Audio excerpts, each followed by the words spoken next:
Hola, yo soy Carlos Alberto Crespo, soy de la Argentina, vivo hace 25 años en Montréal y soy un hombre gay. Bonjour, je suis Carlos Alberto Crespo. Je suis de l'Argentine, j'habite, ça fait 25 ans ici à Montréal et je suis un homme gay cis. J'ai sorti avec ces personnes-là 3 ans au complet, de 2007 à 2009. Tout allait super bien à niveau sexuel, à niveau familial, mais il y avait quelque chose que ça ne marchait pas. Et lui, il commençait à voir, avec ses amis, il voulait plus encore, et commençait à être agressif. Là, j'ai commencé à voir son changement se transformer vraiment en quelque chose que c'était pas lui. C'était pas la personne que j'avais connue, c'était pas la personne que j'avais vécue 12 ans avant. On sortait de bar ou de la discothèque, c'était comme que c'était épouvantable arriver à la maison. On discutait lui avec les chauffeurs del taxi, discutait avec les gens qui passaient à côté.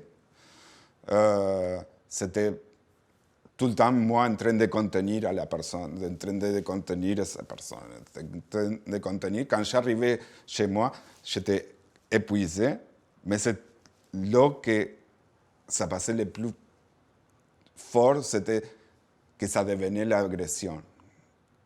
On arrivait à la maison et là, je devais fermer toutes les affaires pour qu'ils ne voient pas des couteaux ou des choses comme ça dans la table, parce que j'avais peur. Sa transformation, c'était épeurant. Lui a commencé à sortir tout seul. Il arrivait tout seul. 2-3 fois, il m'a réveillé en essayant de me frapper ou des choses comme ça. Mais le chien était couché en dessous du divan, il ne voulait pas sortir. Quand je l'ai connu, déjà lui avait Duc. Duc, c'était un peu très, très bon, super intelligent ce chien-là. Quand lui commence à voir, les chiens, c'était une autre victime. Lui m'aimait beaucoup, les chiens, et ça, il y avait des compétitions de lui avec les chiens. Les chiens étaient toujours à côté de moi ou en arrière de moi. Donc là, ça commençait à être agressif de nouveau avec moi, mais verbalement, il me disait « Ah, ce chien-là t'aime à toi et il ne m'aime pas à moi. » Donc, il voulait me frapper à moi parce que le chien m'aimait plus à moi qu'à lui. Et c'était une des choses que ça arrivait très souvent à cause de la réaction des chiens. On ne dormait pas. On dormait pas. Je dormais avec un œil comme ça avec les qui fonctionnent. Et puis, on attendait jusqu'à qu'il arrive. Même les chiens, sa pulsation, c'était exaspérée quand lui arrivait. Sentait la porte, il tremblait. Et après que lui allait se coucher, on dormait. Arrivé un moment donné que je n'étais pas capable. Je n'étais pas capable d'aller travailler. Ça m'a affecté dans mon travail parce que moi, j'étais très débordé. Je pleurais tout le temps. Je voulais savoir qu'est-ce que je pourrais faire. On a passé une année complète comme ça jusqu'à ce que j'ai décidé de m'en aller. Je suis allé à Alcooliques Anonymes pour demander de l'aide, pour savoir qu'est-ce que je pourrais faire pour l'aider. La recommandation qu'elle m'a dit, c'est de m'en aller de la maison, de le laisser. Elle m'a dit, un jour, lui se va réveiller, te va trouver à toi morte avec un couteau, il se va demander pourquoi tu es morte. Et c'est là que j'ai pris la décision de m'en aller. À partir de ce moment-là, ça a commencé les appels téléphoniques. 50, 60 appels téléphoniques par jour. Entre 2009 et 2013, je n'étais pas capable d'être avec quelqu'un.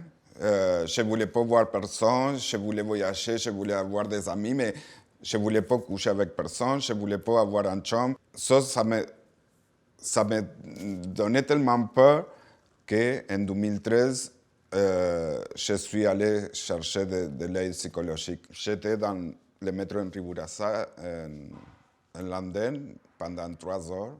J'étais assis et je ne pouvais pas me mettre debout parce que je sentais que j'étais attiré sur les Andes. J'ai passé 3 heures là. En un moment donné, j'ai réagi, j'ai commencé à chercher sur le téléphone. J'ai demandé de l'aide, j'ai appelé al CLC, il m'a dit viens tout de suite. Puis ma décision, c'est d'ouvrir les yeux à des personnes qui sont en train de suivre la même affaire que moi. Des personnes qu'il y a partout qui suivent de la violence, qui exercent de la violence. Il y a beaucoup d'organismes pour demander de l'aide, de s'en sortir. On doit s'en sortir. Puis toujours c'est mieux avec des autres personnes que toute seule. Toute seule, c'est impossible.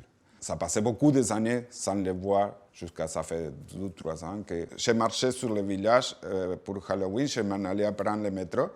Je sens que quelqu'un qui me met la main ici, je regarde et c'était lui qui était seul avec 2-3 filles amies. Il me dit hey, salut! Moi, je continue à marcher. C'est la dernière fois que je l'ai vu. Aujourd'hui, je me sens guéri de ces relations-là, mais je dois guérir de moi maintenant. De la frustration de tout ça, je dois guérir de moi-même. A vos que estás esperando una solución, tienes que buscar la ayuda. Todo se soluciona. Hay que buscar la ayuda. Puedes abrir una agenda, puedes abrir un teléfono y decir, necesito la ayuda. Solo no vamos a salir. Aquí hay muchos organismos que te pueden ayudar. Busca la ayuda. Eso te va a ayudar.